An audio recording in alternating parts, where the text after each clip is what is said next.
তার মানে মূল কথা হলো নিশ্চয় তোমাদের জন্য মুহাম্মদ সাল্লাল্লাহু আলাইহি ওয়াসাল্লাম হলেন সর্বোত্তম আদর্শ। সর্বোত্তম আদর্শ কাকে বলা হয়? সর্বোত্তম আদর্শ তাকে বলা হয় জীবনের প্রতিটা ক্ষেত্রে যাকে অনুসরণ করা যায়। জীবনের প্রতিটা কর্মে, প্রতিটা ক্ষেত্রে, ব্যক্তি জীবন, পারিবারিক জীবন, রাষ্ট্রীয় জীবন, সর্বক্ষেত্রে যাকে অনুসরণ করা যায় তিনি হলেন সর্বোত্তম আদর্শ, আর তিনি হলেন মুহাম্মদ রাসূলুল্লাহ সাল্লাল্লাহু আলাইহি ওয়াসাল্লাম। রসুল আকরাম সাল্লাল্লাহু আলাইহি ওয়াসাল্লাম হলেন কোরআনের বাস্তব মডেল, কোরআনের বাস্তব নমুনা। আল্লাহ রাব্বুল আলামিন আয়াত নাজিল করতেন আর রসুল আকরাম সাল্লাল্লাহু আলাইহি ওয়াসাল্লাম এই আয়াত নিজের জীবনে বাস্তবায়ন করে দেখাতেন। এই জন্য কোরআনের বাস্তব নমুনা হলেন মুহাম্মদ রাসূলুল্লাহ সাল্লাল্লাহু আলাইহি ওয়াসাল্লাম। সাহাবা আজমাইন রাদিয়াল্লাহু তাআলা আনহুম একবার আয়েশা সিদ্দিকা রাদিয়াল্লাহু তাআলা আনহার কাছে আরজ করলেন যে হে উম্মুল মুমিনিন আয়েশা সিদ্দিকা রাদিয়াল্লাহু তাআলা আনহা, আপনি একটু আমাদের সামনে রসুল আকরাম সাল্লাল্লাহু আলাইহি সাল্লামের সিরাত আলোচনা করুন। রসুল আকরাম সাল্লাল্লাহু আলাইহি সাল্লামের বৈশিষ্ট্য, আখলাক, চরিত্র আমাদের সামনে একটু আলোচনা করুন। তখন এক কথায় আয়েশা সিদ্দিকা রাদিয়াল্লাহু তাআলা আনহা বলেছিলেন, তোমরা কি কোরআন পড়ো না? সাহাবা আজমাইন রাদিয়াল্লাহু তাআলা আনহু বললেন, হ্যাঁ আমরা তো কোরআন পড়ি। তা আয়েশা সিদ্দিকা রাদিয়াল্লাহু তাআলা আনহা বললেন, কানা খুলুকুহুল কোরআন, রসুল আকরাম সাল্লাল্লাহু আলাইহি সাল্লামের চরিত্রই হলো কোরআন। সুবহানাল্লাহ। তার মানে কোরআনের যেই চরিত্র সেটাই হলো রসুল আকরাম সাল্লাল্লাহু আলাইহি সাল্লামের চরিত্র। এই জন্য আল্লাহ রাব্বুল আলামিন পবিত্র কালামে পাকের ভিতরে ইরশাদ ফরমান, ওমা আরসালনাকা ইল্লা রাহমাতাল লিল আলামিন, নিশ্চয় আমি আপনাকে গোটা জগৎবাসীর জন্য রহমত স্বরূপ প্রেরণ করেছি। সুবহানাল্লাহ। অন্য আয়াতের ভিতর বলেছেন, ওমা আরসালনাকা ইল্লা কাফাতাল লিন্নাসি বাশীরা ওয়া নাযীরা ওয়ালাকিন্না আকসারান নাসি লা ইয়ালামুন। হে রসুল, আমি আপনাকে গোটা জগৎবাসীর জন্য একজন সুসংবাদদাতা এবং একজন ভয় প্রদর্শনকারী হিসেবে প্রেরণ করেছি। সুবহানাল্লাহ। কিন্তু অধিকাংশ মানুষ সেটা বোঝে না, অধিকাংশ মানুষ সেটা বোঝে না। রসুল আকরাম সাল্লাল্লাহু আলাইহি সাল্লামের চরিত্র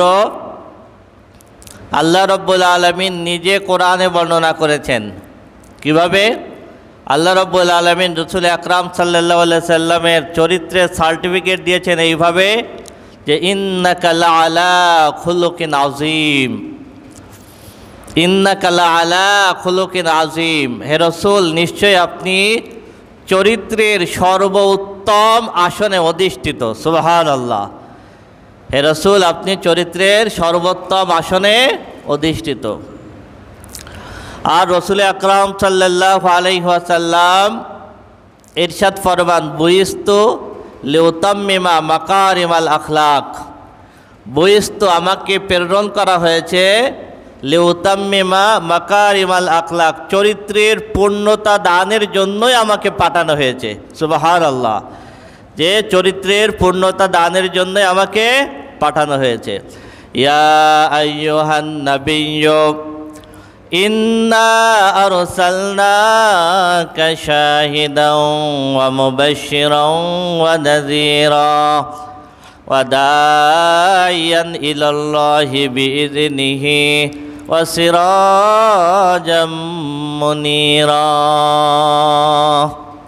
কত চমৎকারভাবে আল্লাহ বলতেছেন, ইয়া আইয়ুহান নাবিয়্যু, হে আমার নবী, ইন্না আরসালনাকা শাহিদা, নিশ্চয় আমি আপনাকে পাঠিয়েছি আমার একজন সাক্ষ্যদাতা হিসেবে, ও বাশীরা ওয়া নাযীরা, গোটা জগৎবাসীর কাছে একজন সুসংবাদদাতা হিসেবে, ওয়া নাযীরা, জাহান্নামের একজন ভয় প্রদর্শনকারী হিসেবে, ওয়া দাইয়ান ইলাল্লাহি বিইযনিহি, আর আমি আল্লাহর নির্দেশে গোটা মানব জাতিকে আমি আল্লাহর দিকে একজন আহ্বানকারী হিসেবে সিরাজাম মুনীরা, আর আপনাকে আমি জগৎবাসীর জন্য পাঠিয়েছি একটা উজ্জ্বল নক্ষত্র হিসেবে। সুবহানাল্লাহ।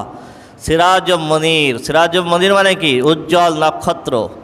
তা আল্লাহ বলতেছেন, হে রসুল, আমি আপনাকে জগৎবাসীর কাছে একজন উজ্জ্বল নক্ষত্র হিসেবে প্রেরণ করেছি। সুবহানাল্লাহ।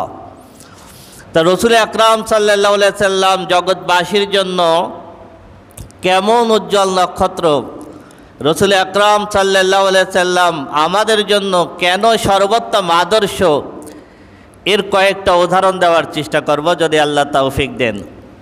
দেখেন, রসুল আকরাম সাল্লাল্লাহু আলাইহি ওয়াসাল্লাম যখন ইসলামের দাওয়াত দেওয়া শুরু করলেন, প্রথম পর্যায়ে রসুল আকরাম সাল্লাল্লাহু আলাইহি সাল্লাম গোপনে ইসলামের দাওয়াত দিলেন। এরপর মানুষ দলে দলে ইসলাম গ্রহণ করতে লাগলো। ধীরে ধীরে ধীরে ধীরে মুসলমান যখন বাড়তে লাগলো, আল্লাহ রাব্বুল আলামিন যখন নির্দেশ দিলেন ওয়ানজির আশিরাতাকাল আকরাবিন, তারপর রাসূল সাল্লাল্লাহু আলাইহি ওয়াসাল্লাম গোত্রের মানুষদেরকে একটু প্রকাশ্যে দাওয়াত দেওয়া শুরু করলেন।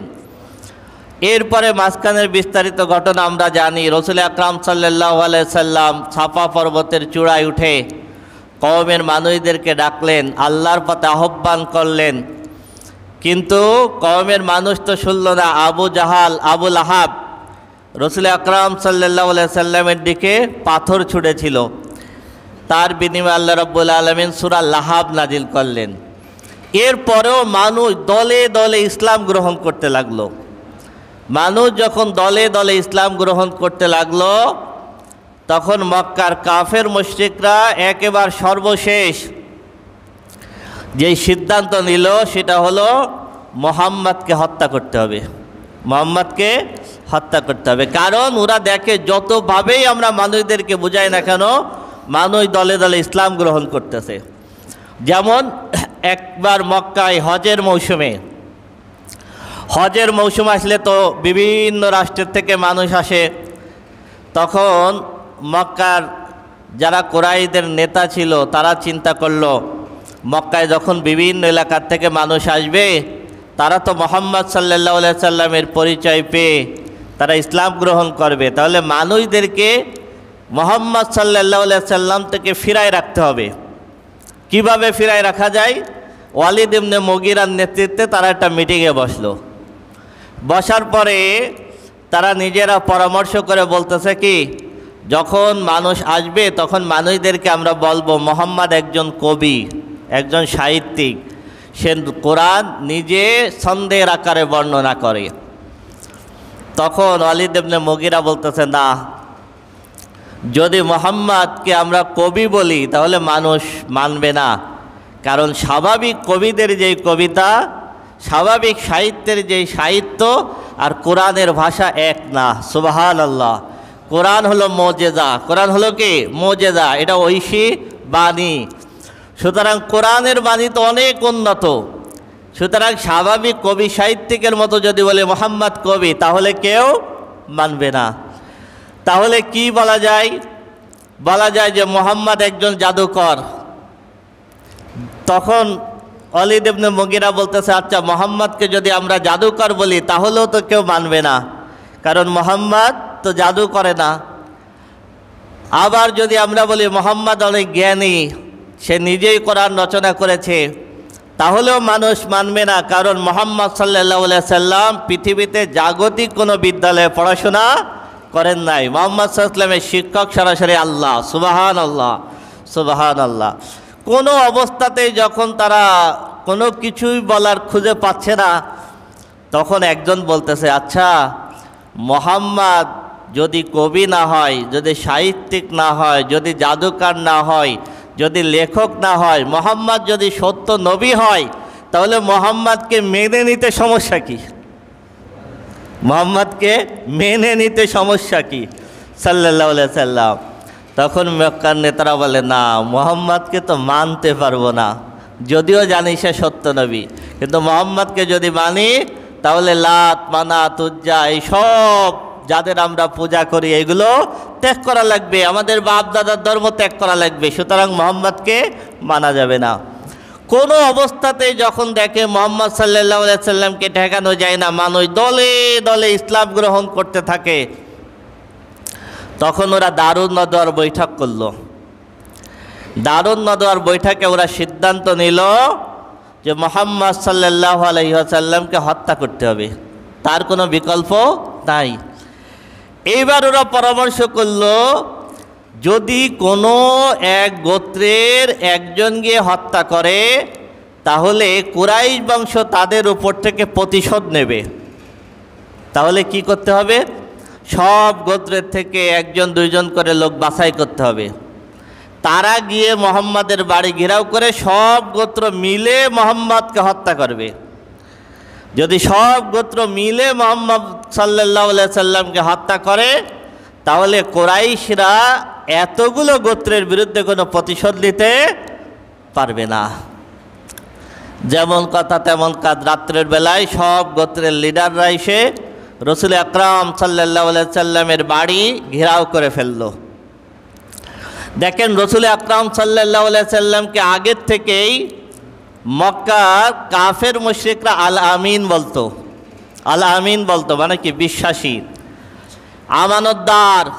তারা রসুল আকরাম সাল্লাল্লাহু আলাইহি সাল্লামকে বিশ্বাসী মনে করত। তারা রসুল আকরাম সাল্লাল্লাহু আলাইহি সাল্লামকে সত্যবাদী মনে করত।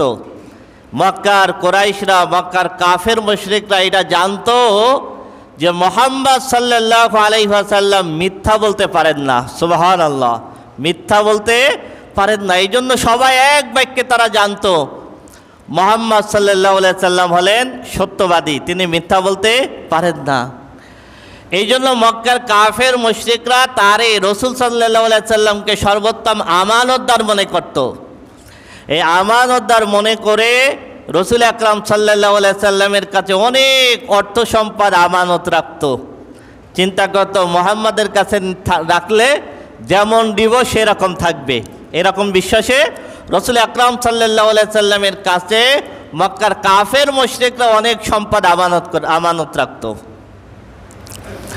এখন সেই মক্কার কাফের মুশরিকরা যখন রসুল আকরাম সাল্লাল্লাহু আলাইহি সাল্লামকে হত্যা করার উদ্দেশ্যে রসুল আকরাম সাল্লাল্লাহু আলাইহি সাল্লামের বাড়ি ঘেরাও করে ফেলল, আল্লাহ রাব্বুল আলামিন বলেন, ওয়াজআলনা মিন বাইনি আইদিহিম সাদ্দাও ওয়া মিন খালফিহিম সাদ্দাও ফাগশাইনাহুম ফাহুম লা ইউবসিরুন। আমি রব্বুল আলামিন কাফেরদের চোখের সামনে একটা দেওয়াল তৈরি করে দিলাম, তাদের পিছনে একটা দেওয়াল তৈরি করে দিলাম। আমি রব্বুল আলামিন কাফেরদের চোখের সামনে একটা আবরণ সৃষ্টি করে দিলাম।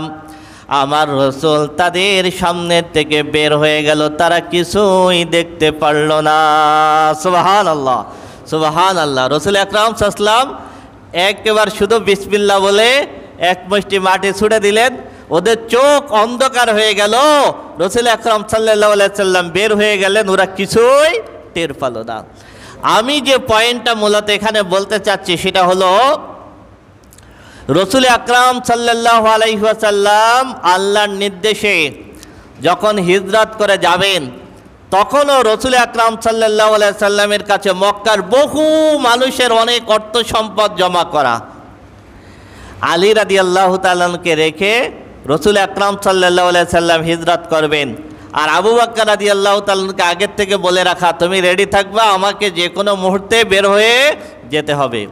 এখন এই যে বহুত মানুষের অর্থ সম্পদ রসুল সাল্লাল্লাহু আলাইহি সাল্লামের ঘরে তখন রাখা, বলেন তো, যদি রসুল আকরাম সাল্লাল্লাহু আলাইহি সাল্লামকে হত্যা করার জন্য তারা বাড়ি ঘেরাও করে রেখেছেন, এমন অবস্থায় রসুল আকরাম সাল্লাল্লাহু আলাইহি সাল্লাম মক্কার থেকে মদিনায় হিজরত করে যাবেন, আপনার আমার মতো যদি লোক হতো তাহলে এই অর্থ সম্পদগুলো কি করতো বলেন তো? রাইখে যেত নাকি নিয়ে ভাগতো? আমরা তো দেখি, তাই না, আমাদের দেশের সম্পদ লুটপাট করে বিভিন্ন রাষ্ট্রে যে যার সুবিধা মতো করে রাখে। রসুল আকরাম সাল্লাল্লাহু আলাইহি সাল্লাম ইচ্ছা করলে এই সম্পদগুলো নিয়ে রওনা দিতে পারতেন না। অথচ আল্লাহর নবী আলীকে বলতেছেন, আলী আল্লাহর পক্ষ থেকে নির্দেশ হয়েছে আমাকে এখন হিজরত করতে হবে। মক্কার কাফের মুশরিকরা আমার বাড়ির চতুর্পাশ ঘেরাও করে রেখেছে। আল্লাহর পক্ষ থেকে নির্দেশ হয়েছে আমাকে এখনই বের হয়ে মক্কার থেকে মদিনায় হিজরত করতে হবে। তবে আলী, আমি তোমাকে ওসিয়ত করতেছি, আমি যখন বের হয়ে যাব তুমি আমার বিছানায় ঘুমিয়ে থাকবা।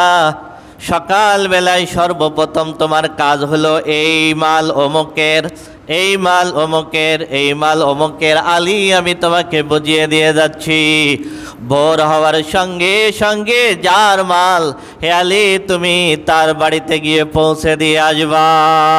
সুবহানাল্লাহ।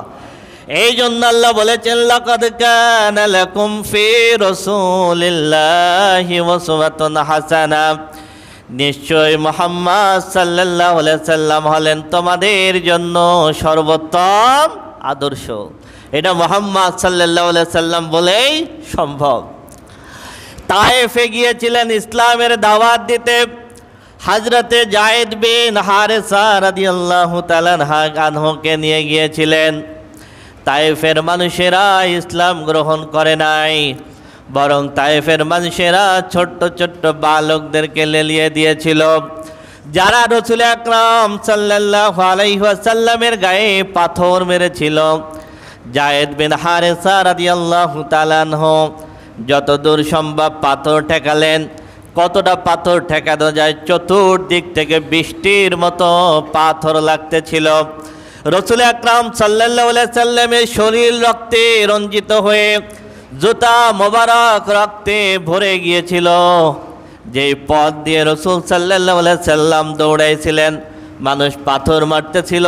রাসূল আর যায়েদ ইবনে হারেসা রাদিয়াল্লাহু তাআলা আনহু যেই পথ দিয়ে গিয়েছিলেন, সেই পথ এখনো পর্যন্ত চিহ্ন দিয়ে রাখা আছে। এরকম পথ করে রাখা আছে এখনো পর্যন্ত দুই পাশের দেওয়াল দিয়ে। এই পথ দিয়ে হযরতে রাসূল আকরাম সাল্লাল্লাহু আলাইহি সাল্লাম একজন ইহুদি আদ্দাস রাদিয়াল্লাহু তাআলা আনহু তখন ইসলাম গ্রহণ করেন নাই। এই আদ্দাস রাদিয়াল্লাহু তাআলা আনহুর আঙ্গুর বাগানে এসে আল্লাহর নবী বেহুশ হয়ে গিয়েছিলেন। আল্লাহর নবী বেহুশ হয়ে গিয়েছিলেন। এরপরে যায়েদ বিন হারেসা রাদিয়াল্লাহু তাআলা আনহু রাসূল আকরাম সাল্লাল্লাহু আলাইহি সাল্লামকে খেদমত করলেন। এই যে আদ্দাস একজন ইহুদি ছিলেন, এই আদ্দাস রাসূল আকরাম সাল্লাল্লাহু আলাইহি সাল্লামকে বাগান থেকে কিছু আঙ্গুর খেতে দিয়েছিলেন। রাসূল আকরাম সাল্লাল্লাহু আলাইহি সাল্লাম এই আঙ্গুর বিসমিল্লাহ বলে খেলেন। বিসমিল্লাহ বলে খাওয়ার সঙ্গে সঙ্গে আদ্দাস বুঝতে পারলেন যে আখেরে নবী মুহাম্মদ রাসূলুল্লাহ সাল্লাল্লাহু আলাইহি সাল্লাম ছাড়া আর কারো তো বিসমিল্লাহ বলে খাওয়ার কথা না। সুবহানাল্লাহ। তখন তিনি চিনে ফেললেন। রাসূল আকরাম সাল্লাল্লাহু আলাইহি সাল্লামের সেবা করেছিলেন এবং রাসূল সাল্লাল্লাহু আলাইহি সাল্লামকে সুস্থ করে তুলেছিলেন এবং রাসূল আকরাম সাল্লাল্লাহু আলাইহি সাল্লামের হাতে হাত দিয়ে ইসলাম গ্রহণ করেছিলেন। সুবহানাল্লাহ। এই আদ্দাস রাদিয়াল্লাহু তাআলা আনহু ছিলেন হযরতে ইউনূস আলাইহিস সালাতু ওয়াস সালামের বংশধর। এখনও এখানে একটা মসজিদ তৈরি হয়েছে, এই মসজিদটার নাম হলো মসজিদে আদ্দাস রাদিয়াল্লাহু তাআলা আনহু। সেই আঙ্গুর বাগান এখন নাই, আঙ্গুর বাগানে এখন মসজিদ হয়েছে। এই মসজিদটার নাম হলো মসজিদ আদ্দাস রাদিয়াল্লাহু তাআলা আনহু। এরপরে হযরতে যায়েদ বিন হারেসা রাদিয়াল্লাহু তাআলা আনহু রাসূল সাল্লাল্লাহু আলাইহি সাল্লাম হাঁটতে পারেন না, ঘাড়ে করে নিয়ে এই পাহাড়ের পাদদেশে বসেছিলেন। যেইখানে বসেছিলেন সেই পাথর এখনো পর্যন্ত আছে। যেই পানি দিয়ে আল্লাহর নবী ওযু করেছিলেন সেই পানির কূপ এখনো পর্যন্ত আছে। যেইখানে নামাজ পড়েছিলেন ছোট্ট একটা মসজিদের মতো চিহ্ন করে রাখা আছে। এই মসজিদটার নাম হলো মসজিদুর রাসূল। এই পাহাড়ের পাদদেশে বসলেন। বসার পরে দেখেন তায়েফের মানুষেরা রাসূল আকরাম সাল্লাল্লাহু আলাইহি সাল্লামকে হত্যা করার জন্য পাহাড়ের উপরে উঠে পাহাড়ের উপর থেকে বিশাল একটা পাথর রাসূল সাল্লাল্লাহু আলাইহি সাল্লামের মাথার উপরে গড়াই দিল। আল্লাহর নির্দেশে বিশাল বড় পাথর, ছোট্ট আর একটা পাথরে সে জাম বাঁধাই দিল। এখনো পর্যন্ত এই অবস্থায় আছে। এবং সবচেয়ে আশ্চর্যজনক বিষয়, বড় পাথরটা এরকম না, বড় পাথরের মাথা এরকম ঝুঁকে আছে আর ছোট্ট একটা পাথরে যাবে জাম বাঁধাই দিয়ে আছে। 1400 বছর ধরে এখনো পর্যন্ত আল্লাহ রাব্বুল আলামিন পাথর ওইভাবে রেখে দিয়েছেন। সুবহানাল্লাহ। পাহাড়ের দায়িত্বে নিয়োজিত ফেরেশতা আল্লাহর হাবিবের কাছে আসলেন। আসার পরে বলতেছেন, আল্লাহর হাবিব, তায়েফের মানুষকে আপনি ইসলামের দাওয়াত দিলেন, তায়েফের মানুষ তো ইসলাম গ্রহণ করলো না, আপনাকে পাথর মারল, আপনাকে বেহুশ করে ফেললো, আপনাকে অসুস্থ বানায় ফেললো, আপনাকে হত্যা করার জন্য পাহাড়ের উপর থেকে পাথর ফেলে দিল। আপনি শুধু একটু অনুমতি দিন, আপনি অনুমতি দিন, আমি পাহাড়ের দায়িত্বে নিয়োজিত ফেরেশতা, আপনি যদি একটু অনুমতি দেন এই পাহাড় দিয়ে টোটাল তায়েফবাসীকে মাটির সাথে মিশিয়ে দিই। আপনি আমি হলে কি বলতাম বলেন তো? হ্যাঁ, আপনি আমি হলে কি বলতাম? দাও একেবারে সব মাটির সাথে মিশিয়ে দাও। ফেরেশতা বলতেছেন, আল্লাহর হাবিব, আপনি শুধু একটু অনুমতি দেন, এই তায়েফবাসীকে মাটির সাথে মিশিয়ে দিই। আল্লাহর হাবিব বলতেছেন, হে ফেরেশতা, এই তায়েফের মানুষেরা আজকে বোঝে নাই, আমাকে রসুল হিসেবে চেনে নাই, কোরআন আল্লাহর কিতাব বোঝে নাই, কিন্তু আমি বিশ্বাস করি এদের বংশধরদের ভিতর থেকে একটা বিশাল বড় গোষ্ঠীকে আল্লাহ রব্বুল আলামিন ইসলামের জন্য কবুল করে নেবেন। সুবহানাল্লাহ। খবরদার তুমি তায়েফবাসীর কোনো ক্ষতি করো না। এই জন্য আল্লাহ বলেছেন, লাকাদ কানা লাকুম ফি রাসূলিল্লাহি উসওয়াতুন হাসানা, নিশ্চয় মুহাম্মদ সাল্লাল্লাহু আলাইহি সাল্লাম হলেন তোমাদের জন্য সর্বোত্তম আদর্শ। এই রকম পরিস্থিতিতেও রাসূল আকরাম সাল্লাল্লাহু আলাইহি ওয়াসাল্লাম বলতেছেন, খবরদার তায়েফবাসীর জন্য কোনো ক্ষতি না হয়। ওরা আজকে বুঝেনি, কালকে বুঝবে, ওরা না বুঝলে ওদের সন্তানদের ভিতর থেকে একটা দলকে আল্লাহ ইসলামের জন্য কবুল করে দেবেন। সুবহানাল্লাহ, সুবহানাল্লাহ। মক্কায় যখন ইসলামের দাওয়াত দিয়েছেন তখন মক্কার কাফেররা বালকদেরকে লেলিয়ে দিত, রসুল আকরাম সাল্লাল্লাহু আলাইহি সাল্লামের গায়ে ঢিল মারত, ধুলি মারত। সারাদিন রসুল সাল্লাল্লাহু আলাইহি সাল্লাম ইসলামের দাওয়াত দিতেন, আর রসুল সাল্লাল্লাহু আলাইহি সাল্লামের গায়ে ওরা ধুলোবালি মারত। শুধু তাই না, মক্কার কাফের মুশরিকরা বালকদেরকে লেলিয়ে দিত, বালকরা রসুল আকরাম সাল্লাল্লাহু আলাইহি সাল্লামের গায়ে থুতু মারত। নাউজুবিল্লাহ। শুধু তাই না, আল্লাহর নবী একবার সাজদা দিচ্ছেন, তখন আবু জাহলের নেতৃত্বে কয়েকজন কাফের দূরে দাঁড়ালো। আল্লাহর নবী যখন নামাজ পড়তেছেন, যখন সাজদায় গেলেন, বিশাল একটা উটের নাড়ি ভুড়ি রসুল আকরাম সাল্লাল্লাহু আলাইহি সাল্লামের ঘাড়ের উপরে চাপায় দিল। সিজদা থেকে রসুল আকরাম সাল্লাল্লাহু আলাইহি সাল্লাম আর উঠতে পারেন না। রসুল আকরাম সাল্লাল্লাহু আলাইহি সাল্লামের কন্যা ফাতেমা রাদিয়াল্লাহু তাআলা আনহা দৌড়ে এসে অনেক কষ্ট করে সেই উটের নাড়ি ভুড়ি সরালেন। তারপরে রসুল আকরাম সাল্লাল্লাহু আলাইহি সাল্লাম মাথা তুললেন। মক্কার মানুষ রসুল আকরাম সাল্লাল্লাহু আলাইহি সাল্লামকে এত কষ্ট দিয়েছে, সাহাবীদের উপরে প্রচণ্ড নির্যাতন চলেছে। খাব্বাব রাদিয়াল্লাহু তাআলা আনহু, শুধু তাই না, হযরতে বিলাল রাদিয়াল্লাহু তাআলা আনহুকে ওরা চাবুক মারত, চাবুক মেরে শরীর রক্তাক্ত করে উত্তপ্ত বালির উপরে শুয়াই দিয়ে লবণ ছিটাতো। তারপরও হযরতে বিলাল রাদিয়াল্লাহু তাআলা আনহু বলতেন, আহাদ আহাদ, আল্লাহ ছাড়ার কোনো মাবুদ নাই। সুবহানাল্লাহ। এরপরে হযরতে আম্মার ইবনে ইয়াসির রাদিয়াল্লাহু তাআলা আনহু, যাকে উত্তপ্ত বালির উপরে শুয়ে বর্ষা দ্বারা তাকে আঘাত করে শহীদ করা হয়েছিল। প্রথম শহীদ নারীদের ভিতরে হযরত সুমাইয়া রাদিয়াল্লাহু তাআলা আনহা, এখনো পর্যন্ত তার খবর আছে কাবা ঘরের একটু কাছে মাকবারাতু শিবাইকার ভিতরে। হযরতে সুমাইয়া রাদিয়াল্লাহু তাআলা আনহাকে উত্তপ্ত বালুর পরে শুয়ায়ে তার লজ্জা স্থানে বর্ষা মেরে শহীদ করেছিল মক্কার কাফেররা। এত নির্যাতন করেছে। শুধু তাই না, রসুল আকরাম সাল্লাল্লাহু আলাইহি সাল্লামকে হত্যা করার জন্য নাদোয়ার বৈঠক বসে হত্যা করার চেষ্টা করেছে। অষ্টম হিজরিতে আল্লাহর নবী যখন মক্কা বিজয় করে ঢুকলেন, মক্কায় ঢোকার সাথে সাথে আল্লাহর নবী ঘোষণা করে দিলেন, লা তাসরিবা আলাইকুমুল ইয়াউম, আজকের দিনে তোমাদের উপরে আমি মুহাম্মাদের কোনো অভিযোগ নাই। সুবহানাল্লাহ, সুবহানাল্লাহ। কোনো অভিযোগ নাই। যার বাড়ি সে থাকবা, যার নিজের বাড়ি সে থাকবা, প্রত্যেকে তার নিজের বাড়ি নিরাপদ থাকবা। সুবহানাল্লাহ, সুবহানাল্লাহ। শুধু তাই না, আবু সুফিয়ান রাদিয়াল্লাহু তাআলা আনহু তখনও ইসলাম গ্রহণ করেন নাই। আবু সুফিয়ান ইসলাম গ্রহণ করার আগে অনেকগুলো যুদ্ধে কাফেরদের হয়ে সেনাপতির দায়িত্ব পালন করেছেন। এই আবু সুফিয়ানকে ওমর রাদিয়াল্লাহু তাআলা তরবারি নিয়ে দাওয়া করলেন। দাওয়া করার সাথে সাথে আবু সুফিয়ান দৌড়ে এসে রসুল আকরাম সাল্লাল্লাহু আলাইহি সাল্লামের সামনে এসে কালেমা পড়তেছে, লা ইলাহা ইল্লাল্লাহ মুহাম্মাদুর রাসূলুল্লাহ। ওমর ফারুক রাদিয়াল্লাহু তাআলা বললেন, আল্লাহর হাবিব, ও তো ভয়ে কালেমা পড়ছে, আপনি একটু বলেন, এক কোপে আবু সুফিয়ানের গর্দান উড়াই দিই। আপনি আমি হলে কি বলতাম? কতগুলো যুদ্ধ মুসলমানদের বিরুদ্ধে সেনাপতির দায়িত্ব পালন করেছে, অন্য কেউ হলে বলতো গর্দান উড়াই দাও। আল্লাহর নবী বলতেছেন, হে ওমর, আবু সুফিয়ান মুখে বলেছে নাকি অন্তর থেকে বলেছে তুমি জানো কি করে? তুমি আমি তো মুখেরটা শুনতে পারি, অন্তরের খবর রাখে কে? একমাত্র আল্লাহ। যদি আবু সুফিয়ান অন্তর থেকে বলে থাকে, তাহলে ইসলামের বিধান হলো কোনো ব্যক্তি যদি অন্তর থেকে ইসলাম গ্রহণ করে, সঙ্গে সঙ্গে আল্লাহ রাব্বুল আলামিন তার পিছনের সব গুনাহগুলো মাফ করে দেন। সুবহানাল্লাহ। আবু সুফিয়ান আসলে ভয়ে বলছিল, তারপর রাসূলুল্লাহর আদর্শ দেখে আবু সুফিয়ান বলতেছে, আল্লাহর হাবিব, যে ইসলাম এত চমৎকার, এত আদর্শ, ইসলাম আমার বড্ড বেশি প্রয়োজন, আপনি আমাকে কালেমা পড়ায় মুসলমান বানাই দেন। সুবহানাল্লাহ, সুবহানাল্লাহ। মক্কা বিজয়ে কোনো যুদ্ধ হয় নাই, অনেক মানুষ টেরও পায় নাই মক্কা বিজয় হয়ে গেছে। আল্লাহর হাবিব বললেন, আলী, আমি একটু কাবার ভিতর ঢুকে নামাজ পড়তে যাই, তুমি একটু কাবার চাবি নিয়ে আসো।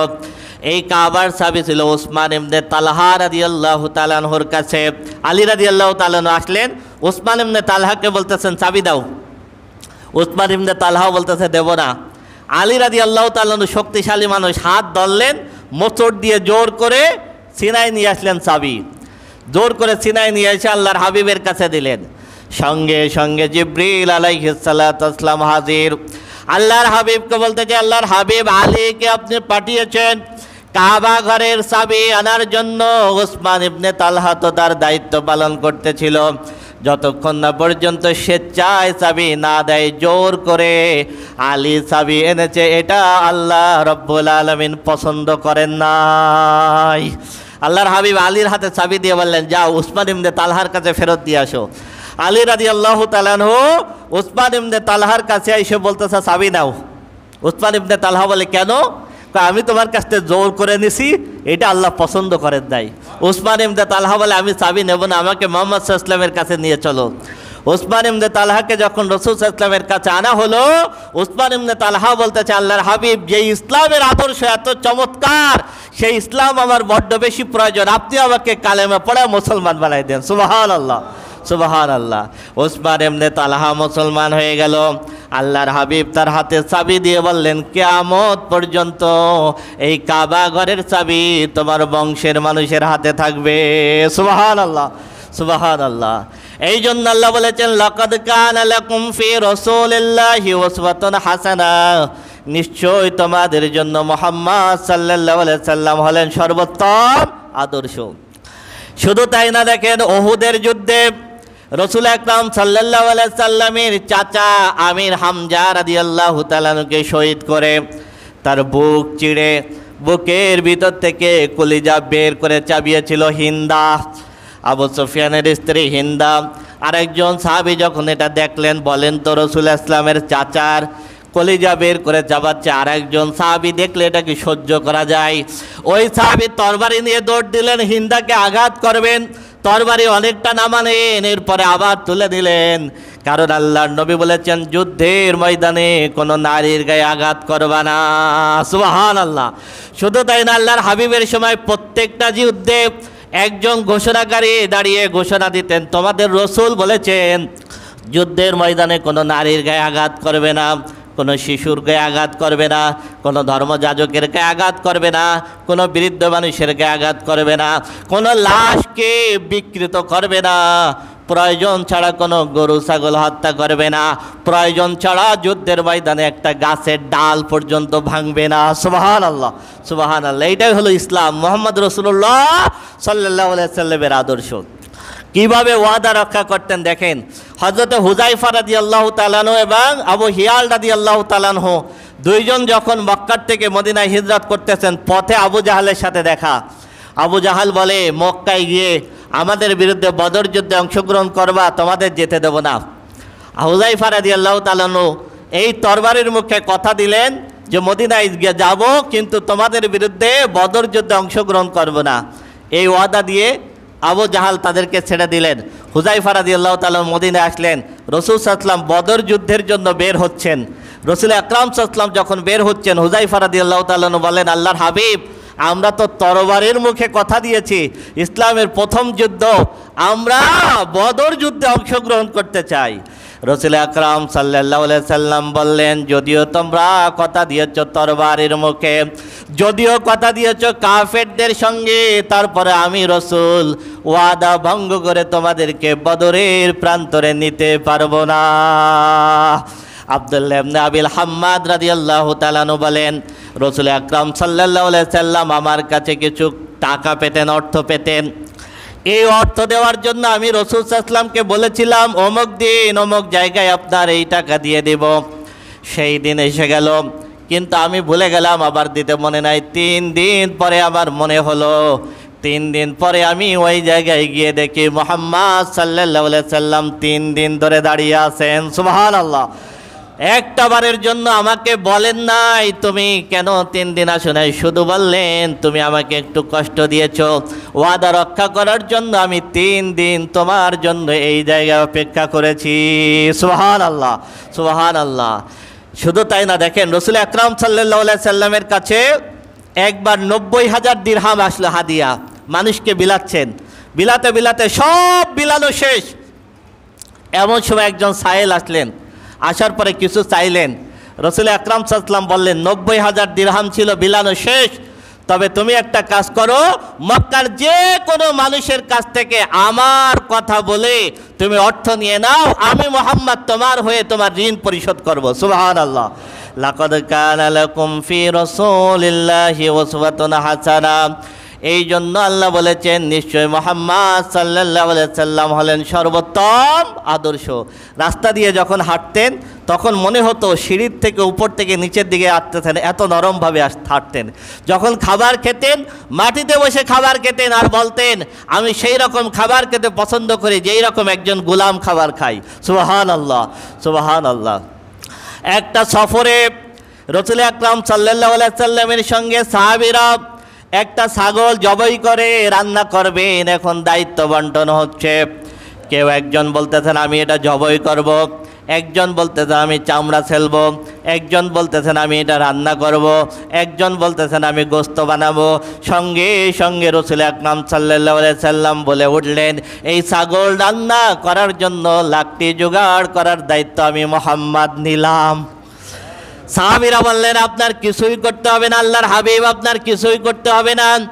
আল্লাহর হাবিব বললেন, তোমরা সবাই কষ্ট করবার, তোমাদের ভিতরে আমি মুহাম্মদ স্পেশাল হয়ে বসে থাকবো, এটা আমি নিজের জন্য পছন্দ করি না।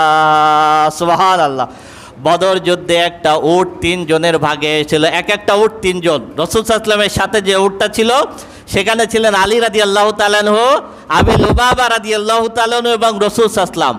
কিছু দূর রশি ধরে টানলেন আলী রাদিয়াল্লাহু তাআলা আনহু, কিছু দূর রশি ধরে টানলেন হযরত আবু লুবাবা রাদিয়াল্লাহু তাআলা আনহু। এবার রাসূল আকরাম সাল্লাল্লাহু আলাইহি ওয়াসাল্লাম বলতেছেন, তোমরা 2 জন বসো, আমি রশি টানবো। আল্লাহু আকবার। আলী রাদিয়াল্লাহু তাআলা বলে, আল্লাহর হাবিব খবরদার, আপনি রশি টানবেন, আমি উঠের উপরে বসতে পারবো না। রাসূল আকরাম সাল্লাল্লাহু আলাইহি সাল্লাম বললেন, সব নেকি তোমরা 2 জন কামাই করে নিবা, আমাকে নেকির থেকে ফাঁকি দিবা, আমি মুহাম্মদ এটা পছন্দ করব না। সুবহানাল্লাহ, সুবহানাল্লাহ, সুবহানাল্লাহ। ন্যায় বিচার ছিল কেমন? কুরাইশ বংশের একজন মহিলা চুরি করলো, চুরি করার কারণে তার বিচার হলো হাত কাটা হবে। এখন সবাই চিন্তা করলো কুরাইশ বংশের মহিলার হাত কাটা যাবে। তো রাসূল আকরাম সাল্লাল্লাহু আলাইহি সাল্লাম উসামা বিন জায়েদকে খুব ভালোবাসতেন। উসামা বিন জায়েদের মাধ্যমে সবাই রাসূল আকরাম সাল্লাল্লাহু আলাইহি সাল্লামের কাছে সুপারিশ করলেন এই মহিলার যেন হাত কাটা না হয়। রাসূল আকরাম সাল্লাল্লাহু আলাইহি সাল্লাম সবাইকে ডাক দিলেন। ডাক দেওয়ার পরে বললেন, তোমরা সবাই জায়েদ, উসামা ইবনে জায়েদের মাধ্যমে আমার কাছে যেই সুপারিশ করেছ, এই সুপারিশ আল্লাহর আইনের বিরুদ্ধে।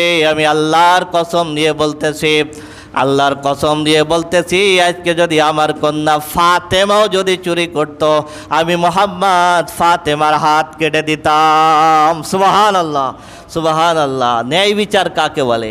আর একটা উদাহরণ দিয়ে শেষ করে দেব। রাসূল আকরাম সাল্লাল্লাহু আলাইহি ওয়াসাল্লামের চাচা আব্বাস রাদিয়াল্লাহু তাআলা আনহু বদর যুদ্ধে কাফেরদের হয়ে যুদ্ধ করতে এসে মুসলমানদের হাতে বন্দী হয়েছিলেন। এই বন্দী অবস্থায় ছিলেন। মসজিদে নববীর পাশে 70 জন বন্দীকে সারি দিয়ে খেজুর গাছের সাথে বাঁধা ছিল। রাত্রের বেলায় হঠাৎ করে একটা কান্নার আওয়াজ আসতেছে। রাসূল আকরাম সাল্লাল্লাহু আলাইহি ওয়াসাল্লাম একজন সাহাবীকে পাঠালেন, দেখো তো কান্নাকারি করে কে। সাহাবী দেখে আসলেন। আসার পর রাসূল সাল্লাল্লাহু আলাইহি ওয়াসাল্লামকে বললেন, আপনার চাচা আব্বাস কাঁদতেছে, কারণ তার বাঁধনটা একটু টাইট হয়ে গেছে।